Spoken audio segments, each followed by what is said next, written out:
The tree map uses a self-balancing red-black tree structure for storing key value pairs. This structure ensures efficient operations like insertion, deletion, and retrieval of elements with a time complexity of typically O log n, where n is the number of elements. Its performance is faster than the one of the linked hash map.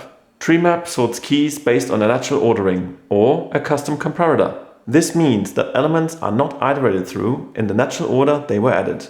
When it comes to understanding the specifics of the red-black trees, it's essential to understand why balance is crucial in a tree-based data structure. While binary search trees are efficient for inserts, deletions, and for searching in average cases, they can degenerate into linked lists in worst-case scenarios, such as when elements are inserted in a sorted order. This leads to poor performance, especially for large datasets. To address this issue, self-balancing trees, like red-black trees, maintain a specific structure to ensure that the tree's height remains logarithmic in the number of nodes. This guarantees efficient operations in all cases. Okay, this may sound a bit complicated, but let me show you in a code example that it really is rather easy to use. By the way, I've uploaded the code to GitHub, so if you want to check out the code for yourself, you are happy to download a copy and freely use it within your tests and in your projects. Alright, let's start by defining a new TreeMap instance, which we save in a variable words of type TreeMap, taking strings as keys and integer as values. Now let's add words using the put method. We with a value of 1, off with a value of 2, that with a value of 3, these with a value of 2, and thee with a value of 2. Let's see how to get the value of an existing word. For this we use get and provide off as the word, and save the result in the word off variable, which has the type integer. Let's also output the text to the terminal, word count for off, and the value of word off. Now let's do the same thing, but this time with a word that we did not add to the tree map. So let's try to get the integer value for the word r.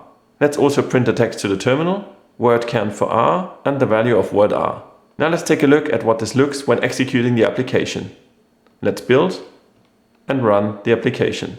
And here we can see that the value of off is 2 and the value of r is null. Null because there is no value for r. Now let's do something similar. Let's test for the word presence. This can be done with the contains key method, in which we also provide the word off. And if it is true, we print the text to the terminal, word off exists. And if it is false, we print the text, word off does not exist. Let's try the same for a word that we do not have, the word r. If it does exist, we output the text, word r exists. And if not, word r does not exist.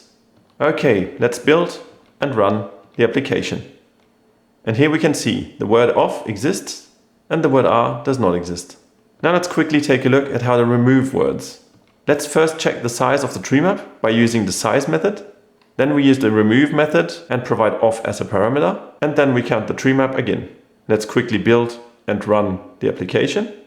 And there we can see the number of words before removal was 5. And the number of words after removal was 4. Now let's take a look at how to list all the words in the tree map. Let's first announce what we are doing, list of words key value, and then let's make use of the for loop.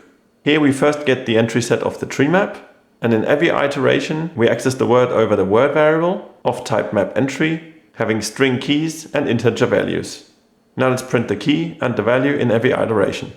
Let's build and run the application. And here we see the result. List of words key value, that 3, the 2, these 2, and we 1. Now let's take a look at creating a custom comparator. This is functionality that we would need if we want to have a custom ordering of our elements. So let's first create a new comparator for strings, in which we override the compare method for the two strings word 1 and word 2, and then we get the length of word 1 and subtract the length of word 2. So what we get here is either a number that is positive or negative. And based on that, the sorting will happen. So let's define another tree map in which we provide the newly created comparator. Now let's add the same set of values that we've already made use of in the earlier example. And then let's list all the keys and values that we have, but this time with a custom comparator. Let's again use the for loop for that and print all the keys and values. And now let's take a look at what this looks like when executing the application. Let's build and run the application. And here we can see the new ordering based on the length of the word. We start with the 2-lettered we, then 3-letter the, 4 letters for that, and 5 letters for these. To sum up, we first covered the basics of the tree map and of the red-black tree structure. We then created a code example in which we added words to a Java TreeMap and retrieved existing words, and we tried to retrieve non-existing words. After that, we tested for word presences, and we also removed and listed words. Last but not least, we created a custom comparator to influence the order of the elements that are retrieved and listed. Did you like the short format of this video? It aims at giving you a quick overview and an applied example to get you running quickly and make use of your newfound knowledge. Consider subscribing to this channel and please like this video if you have found that this brought some value to you.